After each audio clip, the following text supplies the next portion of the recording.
আমরা আজকে আলোচনা করব প্রেজেন্ট কন্টিনিউয়াস টেন্স।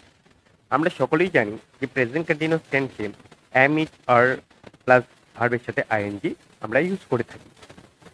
এই যে এম ইজ আর রয়েছে এর ব্যবহার কিন্তু আমরা দুইটা, আমরা সকলেই তা জানি। একটি হলো অক্সিলারি ভার্ব, একটি হলো মেইন ভার্ব। মেইন ভার্বের অর্থ হলো সে নিজেই যখন কাজ করবে, আর অক্সিলারি ভার্ব তখন হিসেবে কাজ করে যখন তারপর আরেকটি ভার্ব থাকবে, তখন সে অক্সিলারি ভার্ব হিসেবে কাজ করবে।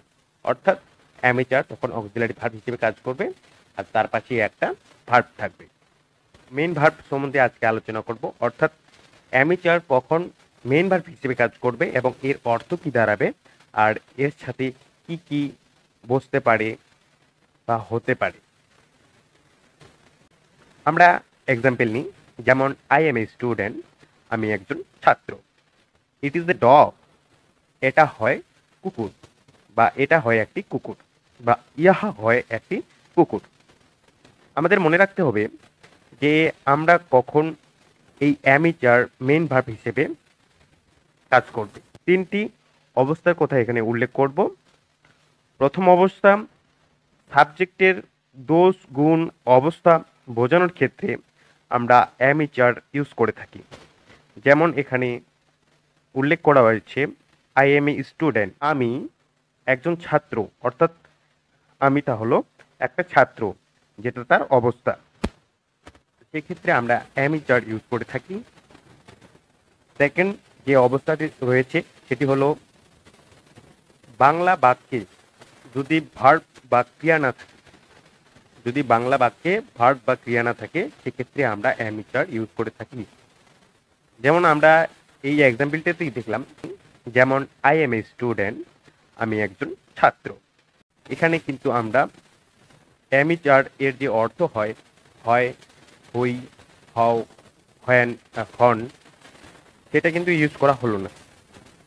তো সেক্ষেত্রে এখানে বলা হয়েছে যে বাংলা বাক্যে যদি ক্রিয়া না থাকে, অর্থাৎ ভার্ব যদি না থাকে, সেক্ষেত্রে কিন্তু আমরা অ্যামেচার ইউজ করে থাকবো।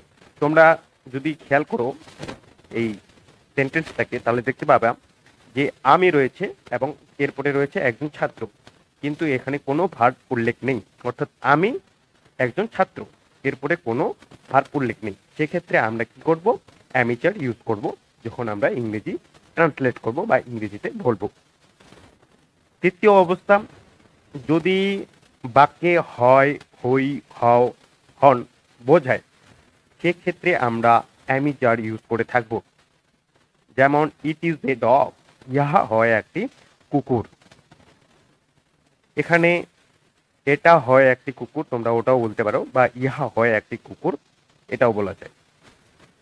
তো এটা এরপরে হয়, এই আমাদের একটা ভার্ব রয়েছে যার জন্য আমাদের ইচ চলে আসছে, তারপর আমাদের এ ডগ।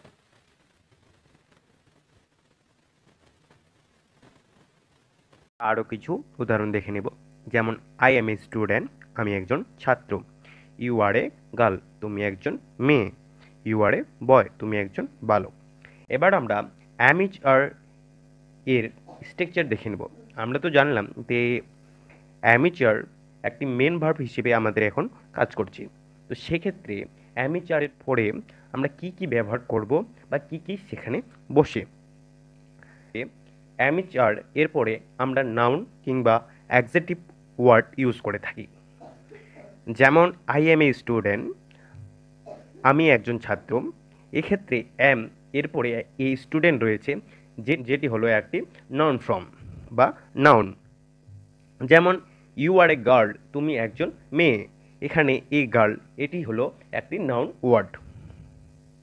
এছাড়াও আমরা বলতে পারি ইট ইজ এ ডগ, এটি হয় একটি কুকুর। সেক্ষেত্রে আমরা শেষের দিকে দেখতে পাচ্ছি এ ডগ, একটি কুকুর, এটি হলো একটি নাউন ওয়ার্ড। এরপরে আমরা দেখে নিব এর এরপরে আমাদের অ্যাডজেক্টিভ ওয়ার্ড দিয়ে, যেমন দ্য ম্যান ইজ অনেস্ট। এখানে ইজ এরপর অনেস্ট, অনেস্ট আমাদের এখানে অ্যাডজেক্টিভ ওয়ার্ড। বা সি ইজ বিউটিফুল, এখানে আমরা দেখতে পাচ্ছি ইজ এরপর অ্যাডজেক্টিভ ওয়ার্ড অর্থাৎ বিউটিফুল রয়েছে। হি ইজ স্ট্রং, সে হয় বলবান।